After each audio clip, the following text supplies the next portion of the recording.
আহা, এই তোমাদের দুই বইয়ের রান্না আজ যা হয়েছে না, একদম কবজি ডুবিয়ে খাবার মতো। হ্যাঁ দাদা, তুই একদম ঠিক বলেছিস। সকাল সকাল এত সুস্বাদু খাবার পেটে পড়লে পুরো দিনটাই যেন ভালো হয়ে যায়। হয়েছে হয়েছে, তোমাদের আর প্রশংসায় পঞ্চমুখ করতে হবে না। কথা না বলে চুপচাপ খেয়ে নাও তো দেখি। দুই ভাইয়ের নাকি মাঠে আজ অনেক কাজ, তাই তো সকাল সকাল উঠে রান্না করালে। আরে হ্যাঁ হ্যাঁ ভাবি, ভুলে গিয়েছিলাম মাঠে কাজের কথা। ভাই, তাড়াতাড়ি খা, গণেশ চলে আসবে। আমরা সময় মতো পৌঁছাতে না পারলে কিন্তু জমিতে সেচ দিতে পারবো না। আরে হ্যাঁ হ্যাঁ, আমিও তো রান্নার সাথে কাজকর্ম সব ভুলে গিয়েছিলাম।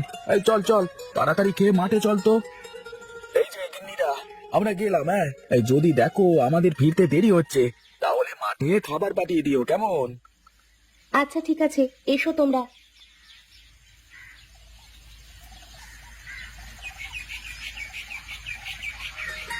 আহা, সকাল সকাল যেভাবে খেলাম, মাঠে গিয়ে এই ভরা পেটে কাজ করব কি করে কে জানে। হ্যাঁ রে দাদা, তুই একদম ঠিক বলেছিস। এত খাওয়া কিন্তু ঠিক হয়নি। না খেয়ে কি করবো বল, বইয়েদের যে রান্না, যত খাই মন চায় খেয়েই যাই। হ্যাঁ রে, একদম ঠিক বলেছিস তুই। এখন চল চল, ওই দেখ গণেশ দাঁড়িয়ে আছে। হ্যাঁ হ্যাঁ, চল চল যাই। কখন আসলে তুমি গণেশ দা? আমি সেই কখন থেকে দাঁড়িয়ে আছি তোমাদের জন্য, তোমাদের তো আসবার কোনো খোঁজই নেই গো। আরে সে কথা আর বলো না দাদা। এই চলো চলো, জমিতে পানি দিয়ে দেবে, চলো। মেশিনটা চালু করে জমিতে পানি ঢুকিয়ে দাও। আমরা জমিতে গেলাম, জমির আল বাঁধতে হবে না, না হলে তো পানিগুলো সব বাইরে চলে যাবে। আচ্ছা আচ্ছা ঠিক আছে, তোমরা যাও, আমি জমিতে পানি ঢুকিয়ে দিচ্ছি। কি ব্যাপার বলো তো, মানুষ তো এতক্ষণে খেতে আসার কথা ছিল, এখনো আসলো না কেন বুঝতে পারছি না। হ্যাঁ সেটাই তো, তার মানে মনে হয় এখন আর তারা আসবে না। চলো আমরা মাঠে গিয়ে খাবার দিয়ে আসি।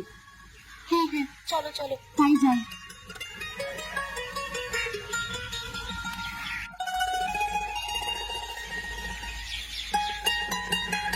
এই চলো চলো, অনেক বেলা হয়ে গেছে, মানুষ দুটো মনে হয় ক্ষুধায় কষ্ট করছে। হ্যাঁ চলো চলো। এই যে, কোথায় গো তোমরা? এইদিকে এসো, খাবার খেয়ে যাও তো তাড়াতাড়ি। আসছি গো আসছি, তোমরা বসো ওখানে। এই চল কানাই, বইয়েরা খাবার নিয়ে এসেছে, কে আসি। হ্যাঁ হ্যাঁ চল চল, এক কাজ কর, গণেশকে ডাকবে। এই গণেশ দাদা, কোথায় গো তুমি? এইদিকে এসো, কে নাও, খাবার এসেছে তো। আরে না না, এখন আমি আর খাচ্ছি না গো, পানি প্রায় হয়ে গেল, আমি একটু পরে বাড়িতে চলে যাব। আরে দাদা, আমাদের বইয়ের হাতে রান্নাটা না খেলেই মিস করবে, একবার চোখে তো দেখে যাও, সারা জীবন মনে থাকবে। আচ্ছা আচ্ছা বেশ, এত করে যখন বলছো, তখন একবার শেখেই দেখি কেমন রান্না করে তোমার বইয়েরা।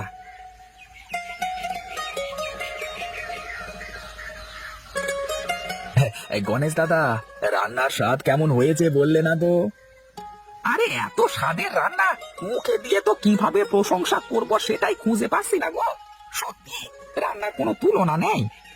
তাহলে আর তোমাকে বললাম কি, এই রান্না না খেলে সত্যি মিস করতে। এই নিন গণেশ দাদা, আমার হাতে বানানো জিলিপি খেয়ে বলুন তো কেমন হয়েছে। তোর জিলিপি খেলে চলবে না, আমিও তো জিলিপি বানিয়েছি, আমারটাও খেয়ে দেখবে। এই নিন দাদা, খেয়ে বলুন তো কাঠটা কেমন হয়েছে। দুজনেরটাই ভালো গো, তবে বড় ভাবিটাতে একটু লবণ বেশি, সেই কারণে নুনটা লাগছে। আরে আমি তো লবণ ঠিকই দিলাম, কিন্তু লবণ বেশি হলো কি করে? আহা, হয়েছে তো হয়েছে, তাতে কি, একটু লবণ বেশি হতেই পারে একদিন। এই যাও যাও, তোমরা বাড়ি ফিরে যাও, আমাদের আর একটু কাজ বাকি আছে, কাজ সেরেই চলে আসছি। আচ্ছা ঠিক আছে, আমরা তাহলে আসি।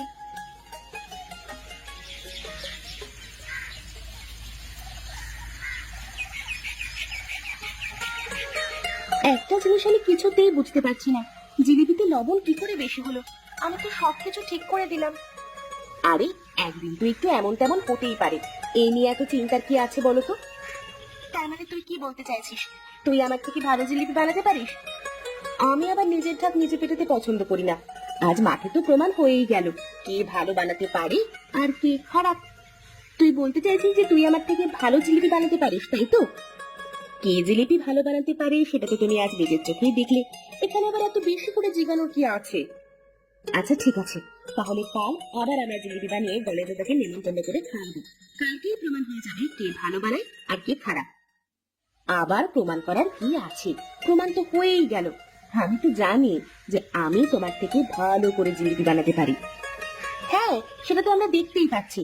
এতই যখন ভালো জিলিপি বানাস, তখন আরেকদিন বানিয়ে প্রতিযোগিতা করে দেখলে সমস্যা কোথায়? আচ্ছা ঠিক আছে, তাই হবে।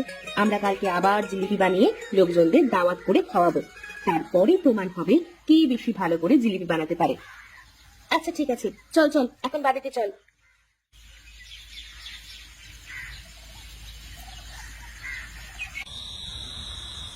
আরে কি ব্যাপার, তুমি এভাবে মুখ ফুলিয়ে বসে আছো কেন?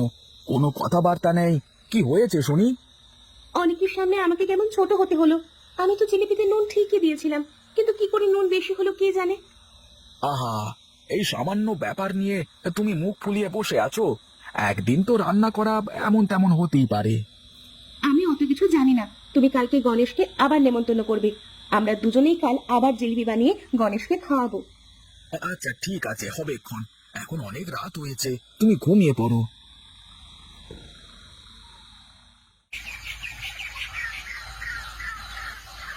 কি গো, তোমাদের কি হলো? আমরা কি যাব গণেশকে ডেকে আনতে? হ্যাঁ যাও যাও, তোমরা আসতে আসতে আমাদের হয়ে যাবে। আচ্ছা ঠিক আছে, আমরা গেলাম তাহলে। তোমরা ঝটপট সবকিছু গুছিয়ে ফেলো, তোমাদেরকে নিয়ে আর পারি না।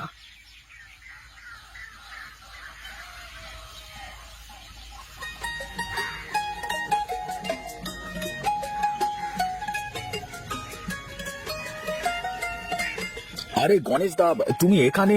আর আমি তোমাকে সারা জায়গায় খুঁজে বেড়াচ্ছি। কেন দাদা, কি হয়েছে? কি আমাকে আবার এত খুঁজে বেড়াচ্ছ কেন তুমি? কালকে তো তোমার জমিতে সেচ দিয়ে আসলাম, এখন আবার কি দরকার? এই চলো চলো, আমাদের বইয়েরা গরম গরম জিলাপি বানিয়েছে, তাই তোমাকে দাওয়াত দিতে আসলাম। আরে, এই ভাবিদের হাতের জিলাপি, তাহলে তো যেতেই হচ্ছে গো। তুমি যাও যাও, আমি আসছি। আচ্ছা একটু দেরি করো না কিন্তু, এই ঠান্ডা হয়ে গেলে আর মজা পাবে না। তাড়াতাড়ি চলে এসো কেমন? আচ্ছা গো, আচ্ছা ঠিক আছে, যাও যাও, আমি এক্ষুনি আসছি। এই কানাই, এই চল, হরির দোকান থেকে একটু চানাচুর আর বিস্কুট নিয়ে যাই। হ্যাঁ হ্যাঁ, চলো চলো। এই কানাই, এই দেখ তো, ওই দুটো কি যেন একটা মতলব করছে। এই চল তো যাই, লুকিয়ে লুকিয়ে ওদের কথাগুলো শুনি। আচ্ছা বেশ, তাই শুনি, চলো। কারণটা কি রে দাদা? তোকে এইভাবে দাওয়াত করে খাওয়াচ্ছে কারণ কি? হ্যাঁ, ওরে, কাল আমি মাঠে গিয়েছিলাম গণেশের জমিতে পানি দিতে। সেখানে ভাবিরা খাবার নিয়ে এসেছিল। খাওয়া শেষ করে দুই ভাবি আমাকে দুটো জিলাপি খেতে দিয়েছিল।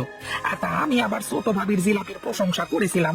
আর তাই মনে হয় বড় ভাবি নারাজ হয়ে দুই বইয়ের মধ্যে এই কম্পিটিশন চলছে আর কি। আরে বাস, তাহলে তো প্রতিদিন জিলাপি পাওয়া যাবে। কি করে কি করে আমাকে বলতো একটু। দেখো ভাই, আমার কথাটা শোনো।